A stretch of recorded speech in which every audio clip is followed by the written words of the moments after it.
நாம் கூப்பிட்ட குரலுக்கு வந்து நிற்கும் தெய்வம்தான் நம் குலதெய்வம். குலதெய்வத்தின் அருள் இருந்தால்தான் இஷ்ட தெய்வத்தின் அருள் கிடைத்து வாழ்வின் தடைகள் அனைத்தும் விலகி முன்னேற்றம் உண்டாகும்.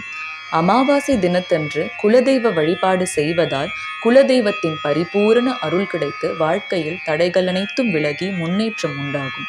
அமாவாசை தினத்தன்று அசாத்திய சக்தி கிடைப்பதாக ஆன்மீக பூர்வமாகவும் விஞ்ஞான பூர்வமாகவும் நிரூபிக்கப்பட்டுள்ள நிலையில் அன்று குலதெய்வங்களின் சக்தி சற்று அதிகமாகவே இருக்கும்.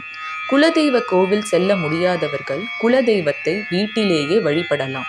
கண் திருஷ்டி, தீய சக்தி, செய்வினை போன்ற பாதிப்புகள் முற்றிலுமாக விலகும். குலதெய்வத்திற்கு முன்பாக வேறு எந்த தீய சக்திகளின் வலிமையும் செயல்படாது என்பது உண்மையான கருத்து. ஓம் நமோ நாராயணாய.